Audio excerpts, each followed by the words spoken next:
Good evening, everybody, and welcome to We Inspire, our weekly interview segment with entrepreneurs. Our guest for this week is Mr. Sivaramakrishnan Morissetti. He is the CEO and co-founder of Quippo, an online B2B marketplace for vegetables and groceries that connects buyers and sellers that currently operates from Hyderabad. So, welcome, Shiva. Thanks, Renoy. Thanks for having me here on the show. Thank you. Thanks, Shiva. Thanks for taking the time. So to start off, I would like to say, you started a business where you identified a problem. That is, from the time food is produced to the time it finally reaches the consumer, there are a lot of intermediaries between that. So as a result, the prices goes up and the value falls. So that's what you've identified. And as a result, you've launched Quippo. So very interesting. So I want to know, how did you come up with the idea? How did you identify, like you said, the gap or the benefit? And let's start over there. Yeah, sure, Renoy. So I come from a business family. So my dad had done at least 5, 6 businesses in his career. So I have seen him operating these various businesses, and then I myself in my childhood used to be with him and then participate in these businesses. So I have this. A flinch of how to run businesses and how it operates have been there from my childhood. So now coming to the business that we are doing at Quippo. So this is something that I have always seen it happening, wherein the prime suppliers basically not getting the true value for their product.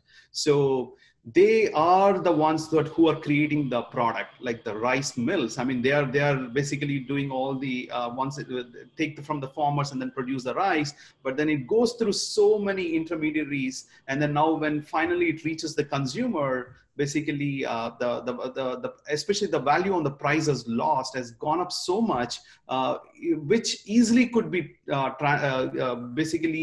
translated and passed on to the prime supplier himself.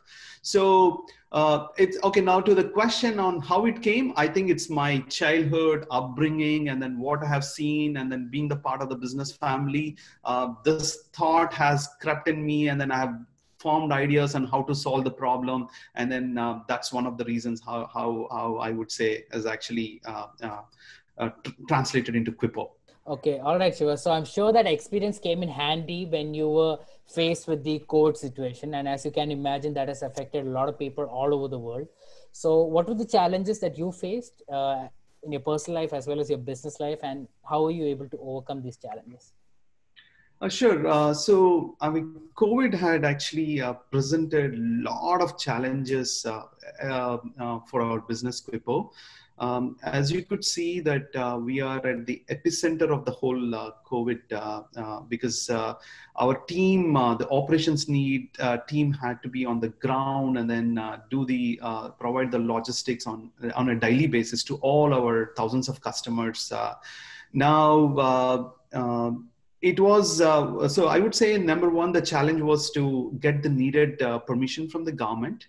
So it was a big challenge. And then though government, from the news, you see that it's an easy permissions that are given to some essential businesses like us, easy permissions to us. But then in reality, to get that permissions, we had to cross through so many hoops to get the permissions going on.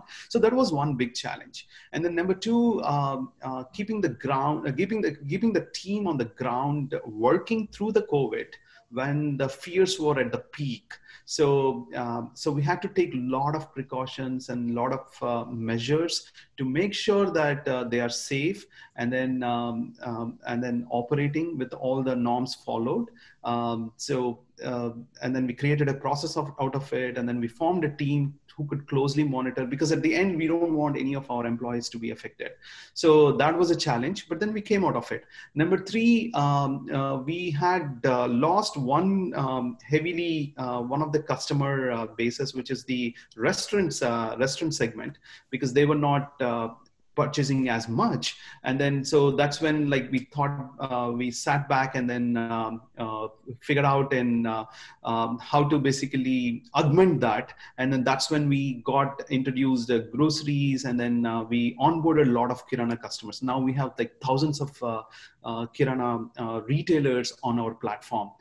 And that really helped. And then number four, the first 2 months, especially when the entire world is under lockdown, actually we use the time to our advantage. Our software teams basically were like developing features at much faster rate. So ours is primarily a technology focused company. So we have technology in operations, sales, marketing, and then the way we market is like heavily technology based as well. So, and then on all the apps, basically, so there were like a backlog of features to be done in all these segments. So we use the time, we best use the time to our advantage, and then did all the features. So, we use the time to basically to our advantage. Number five, the accountability part to our investors. So that was a challenge as well. But then, like I said, we took time to re-strategize, and then though the first few months were tough, and then over the time, like basically, actually we had better growth rates in the 2020. I mean, like we were growing at month over month at a 30% growth. Sure. No, that sounds great. And it's important to be adaptable to any situation so that you can survive, given any challenge that come your way. So I like to touch upon another aspect. Since you're located in America, the business is in India. So having to manage the business remotely, I can imagine that's a bit of a challenge. What is the dynamic like, and how does that affect your work-life balance? Yeah, so we are three co-founders. So two of us have been here, and then the other one has been in India.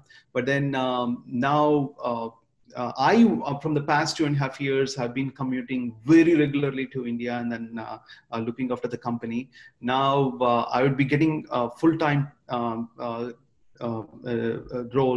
taking the full-time role, and then be in India, and then be with the company pretty soon, in about a week or so. So now coming to managing the team remotely, yes, it is a challenge. But then as long as the drive and then the commitment and then the passion supersedes rest of it, and then nothing is unsurmountable. So it's basically figuring out a way to talk to the team and slotting out, blocking the slots, and then making sure that the agendas are clear for the meeting, and then working through was basically first few months was tough, but then over the time, I mean, got a process, and then making that a routine, and then it was a habit now. Yeah, right. Now it's no longer an issue because I'll be there full time with the team and on the ground from here on in about a week or so. Yeah, I'm sure that will be a relief for you and the team, yes, being able to communicate and work together, especially after this long gap. All right, Shiva, thank you for sharing all of that. So let's shift a little bit and go into your personal life. So can you tell me what you were doing? Can we go into your past a bit? Yeah, sure. So I've been working for some of the big corporations here in US, companies like Cisco, Nokia, and I've worked with some of these startups as well, companies like Atmosphere Networks, Ditech Communication. So what has really, that has actually really, I mean, growing in the organization has helped me to see how as a company would grow, and then what needs to be done for the successful, smooth running of the organization. So personally, I have two kids, and then and then I have some interest in volleyball, and then I participate in some of the interest in the politics. So on the political side, they keep a tab on what's happening in the local and then the global scenarios politically. So read books. So but then I keep over the time I have built castles of ideas in my mind, and then Quipo happened to be just one of them. And then it was at a time where, at an inflection point, where I felt like I need to take it to action, and then that's how Quipo happened, Renoy. So another thing I want to talk about is some of the services you've taken with Vakil Search. Can you take us through that services? Yeah, so we have taken all the services with respect to any legality of running a business. So, my experience has been that very, very positive, because when you are running as a business, there are like 100 other things that you need to constantly think and worry about it, the core functions of the business. Now, the legal aspects is not the core function. So this is when I always thought that this is exactly like the LegalZoom in US. I mean, so the Vakil Search has really actually taken this to the next level, wherein like basically there's a dedicated team that given to us, and then any legal aspects, then we shoot a question, and then there is a dedicated person, and then raising a ticket, and then getting an answer. So overall, it's a like fantastic experience with Vakil Search. Excellent. Thank you for that review. So finally, I'd like to go into what are your future plans for your business? Yeah. So, Renoy, so currently we are operating in Hyderabad.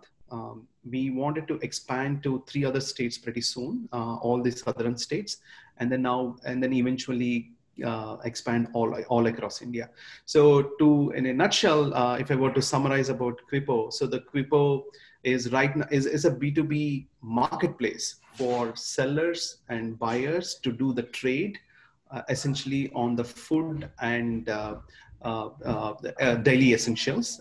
So now Quipo would come and then facilitate the transaction between the buyer and seller. So essentially provides the logistics and then guarantees on the money, protects the money of the buyer.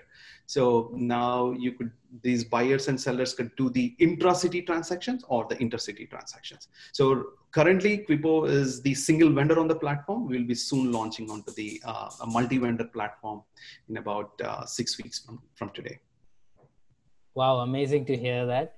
So from all of us here at Vakil Search, we wish you and your team the very best in all your future endeavors.